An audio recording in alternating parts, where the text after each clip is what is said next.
Welcome to Built to Last. I'm Kate Addamo. And I'm Adrian Addamo. This is a podcast to challenge the way you think, to change the way you live. Health, home, relationships, and business, it's all on the table. Let's build it to last.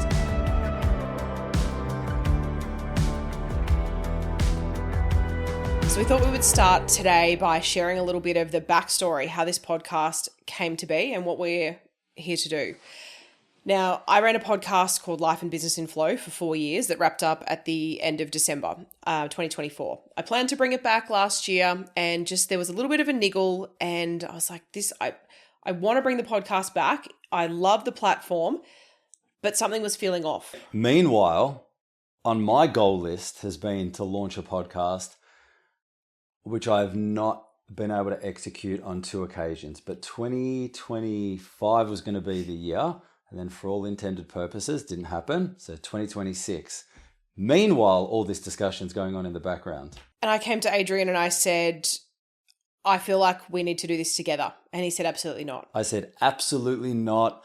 I'm going to be the next Tony Robbins. He needs his own podcast, his own platform. And no, I think it'll dilute my message. So that would have been That was in about October. And I said, we don't need another bro podcast. We need to do something that's different. We have a dynamic and a passion and a shared interest and shared values and things that we both want to share. So how the name actually came about, we went to Europe and back to where Adrian's parents were born, both Italian, Sicilian heritage. And just looking at Rome and Italy and Paris and all of those beautiful countries and their monuments and buildings that have just been there for so long.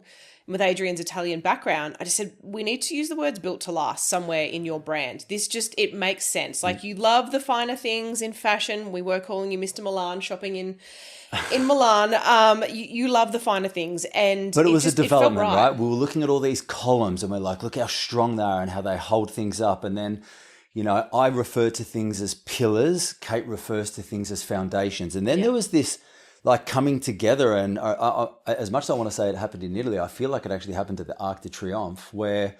that was your first time. That was where it was like, oh my God, we struggle to keep things built back home for, 10 years without exceeding its warranty. These things have been here for 100 years. And then I'm not sure... Or a few more. So hundreds of years.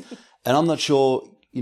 I'll say that you probably said built to last came through. And then so that's how the name came about. Yeah. And then I had to talk him into it. And it was a hard sell for a little while because he wanted to do his own. And look, I would have been more than happy to do my own because he's my husband. He's probably going to annoy me at times. And There's no doubt. There might be days I regret this, but I'm sure that it will flow beautifully. So then along the way, right, so Kate, you're a coach. I'm a coach. You coach women. I've been in performance industries for 20 plus, and my own business since 2020, so 6 years now. But what we started to find is our language, albeit that it was different, was similar. Kate will say things like life and business in flow. I will say things like work-life harmony because I believe balance doesn't exist. And, Kate will talk about burnout and I'm talking about pushing through. And it was there would be so many times where she'd say something and I'm like, hey, I say that. Or vice versa, I would say something and Kate calls me barnacle because I sort of, have these tentacles that latch onto things. And anyway, so Kate will keep going, which is why we talk about the same stuff, which is why we should be doing this podcast together. Anyway, how did it close? How did you close me? I pretty much didn't give you an option, I don't think.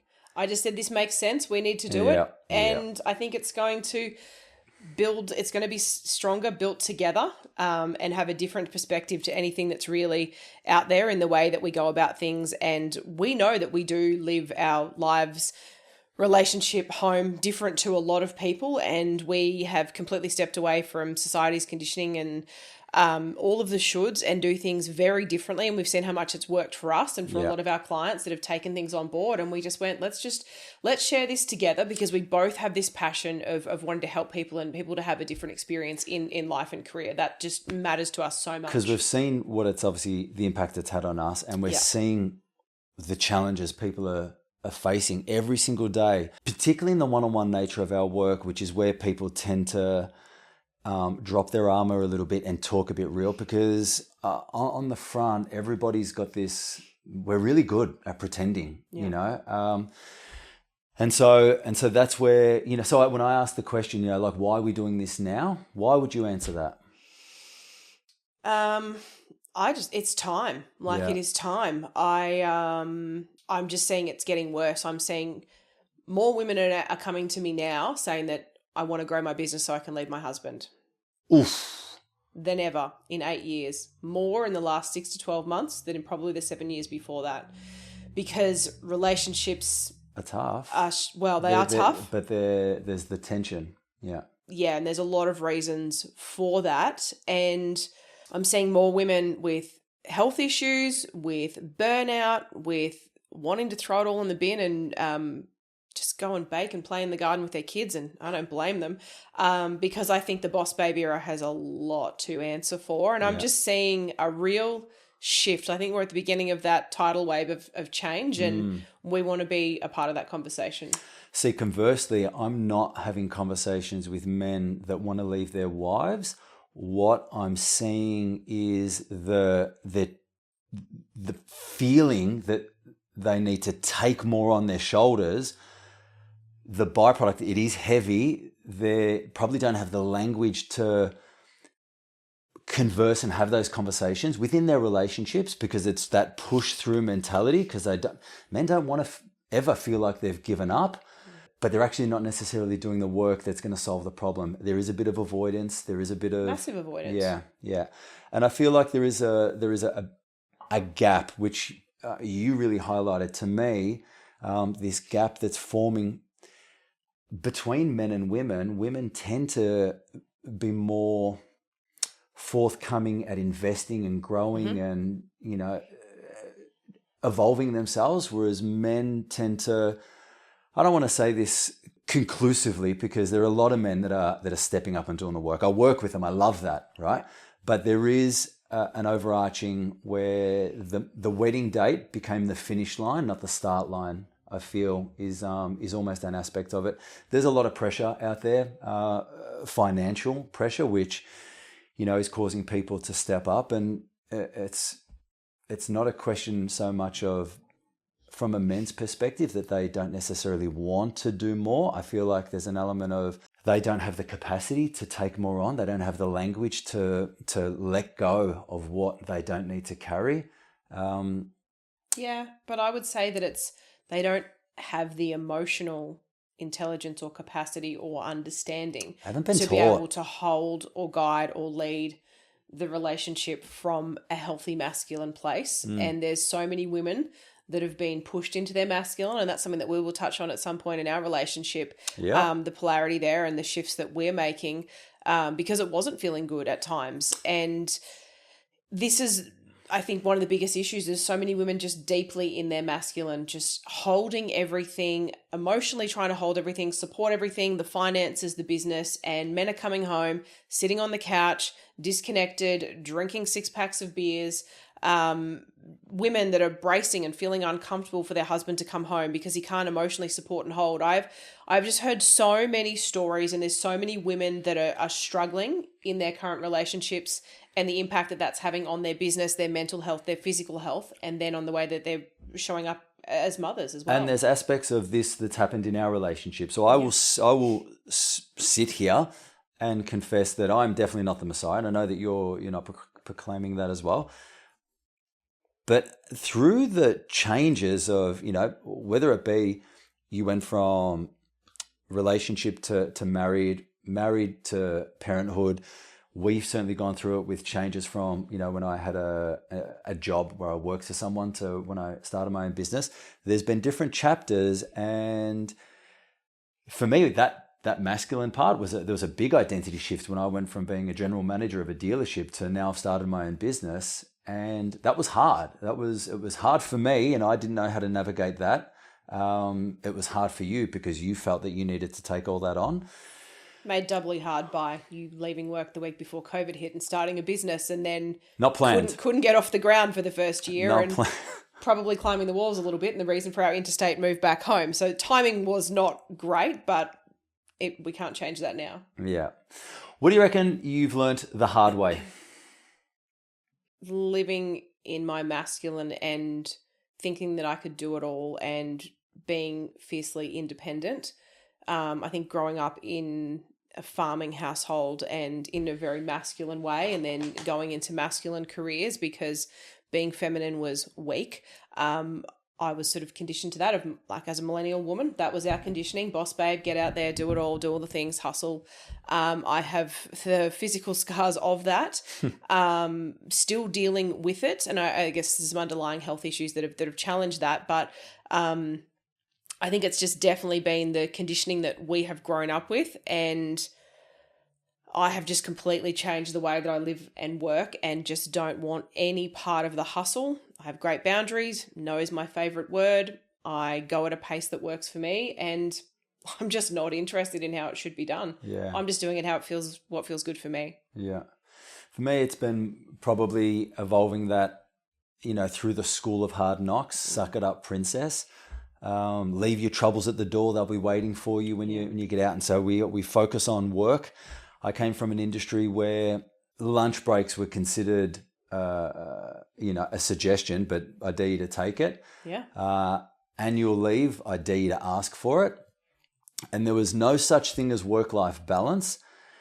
And I was sort of the rebel that wanted to find it. And then I remember doing the maths on work-life balance, and I feel like this gave me a lot of relief. It was, well, if I'm working for 9.5 to 10 hours, I sleep for 8 hours, that's 18 hours of the day. Take away 24 hours in the whole day, there's 6 hours left. So I'm never going to have work-life balance. So it was the pivot for work-life harmony, which really, and we'll talk more deeper into this, but really allowed me to start to get a bit more focus on who I want to be in each area of my life.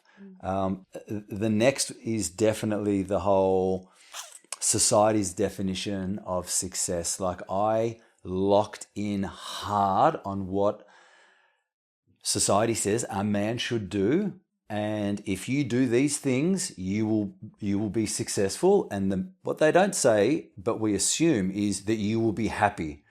They actually never say do this and you'll be happy. They say do this and you'll be successful. That doesn't mean happy. And I did those things and questioned, why am I not fulfilled? Why am I not happy?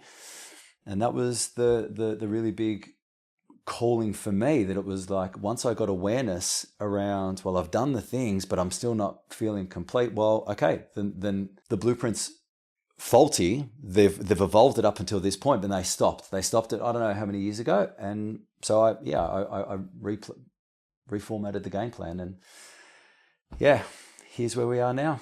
And that's what I want to talk about. That is what I want to share, because the amount of eyes that we see, that I see, I'll speak for myself personally, but I know you do too, that eyes wide open when you just start to reframe different perspectives. You said the word deconditioning. Some people don't really know what that means, but we have been conditioned. We have been domesticated into the way to live life.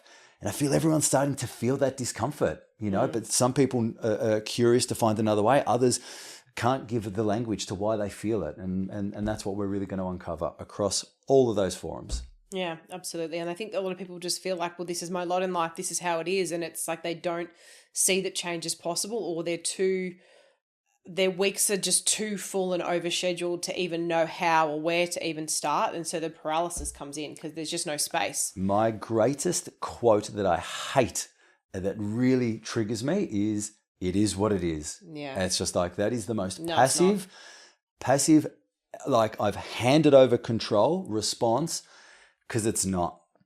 So who's this podcast not for? Oh, I would say people with closed and fixed mindsets that don't want to grow. The is what it is people that are just going to keep on keeping on. It's not for them. Yeah. It is for, though, people with open minds, open hearts that have just gone, hey, this isn't really working. I don't know what I want to change, but I know that something needs to change because I'm struggling, family's struggling, career's struggling, and I'm tired of being tired all the time.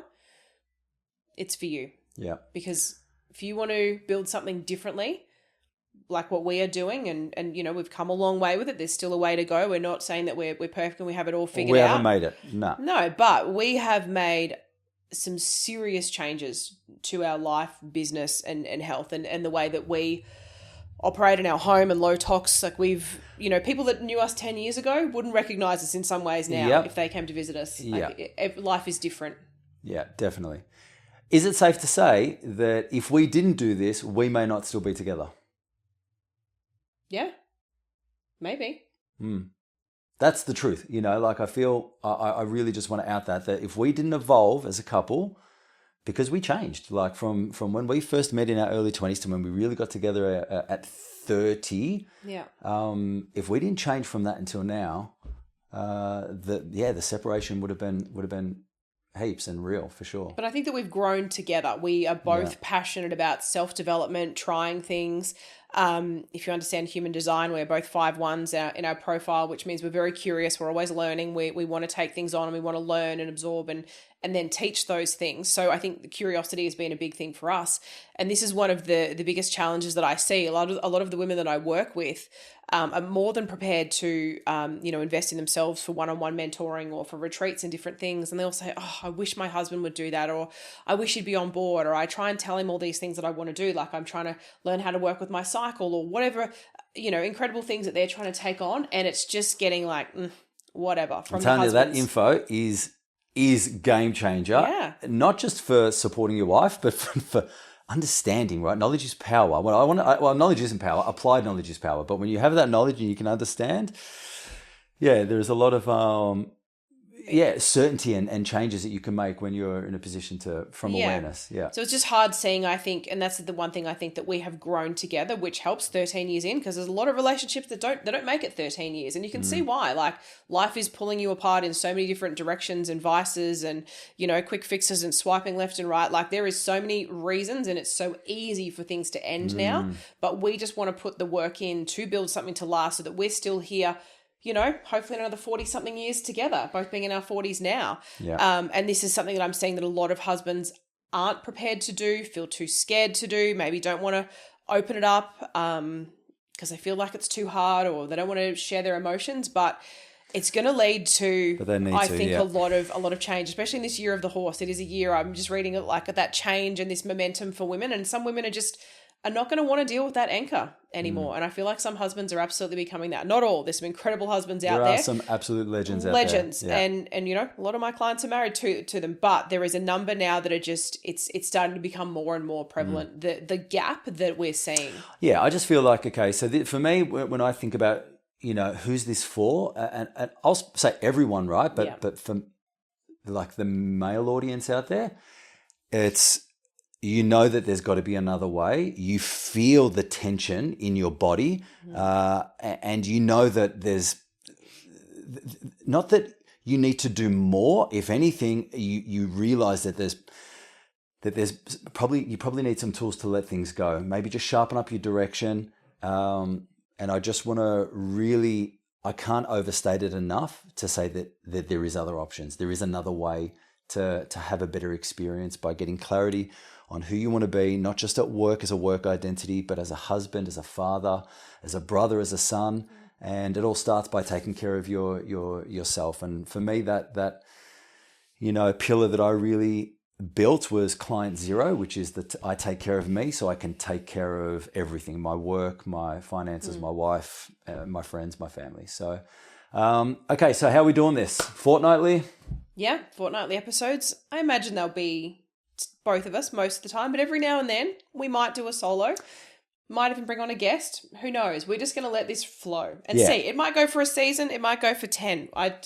This was part of the discussion, right? Because I was like, but I'm going to have some topics that I'm going to talk about. And Kate's like, because this is when the whole, I want to have my own podcast. She goes, well, let's just stay away from the shoulds. Like just because it starts as a duo, maybe I do a 3-part series on whatever. Maybe you do something. So we are going to evolve with this, and we're not going to be doing it the way everyone does it.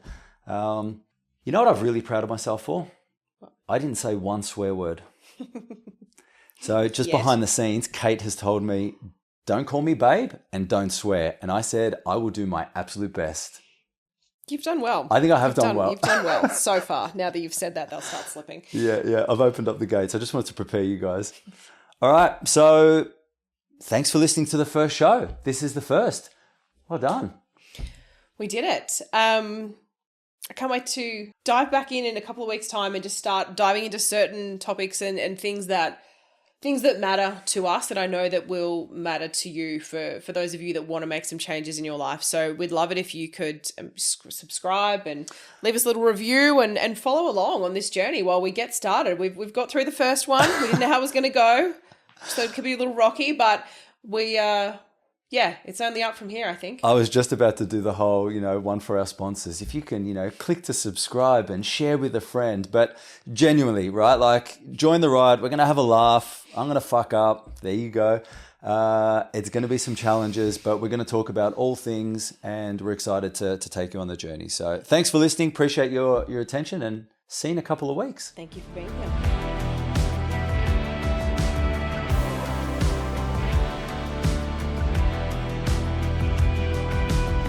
And we're done.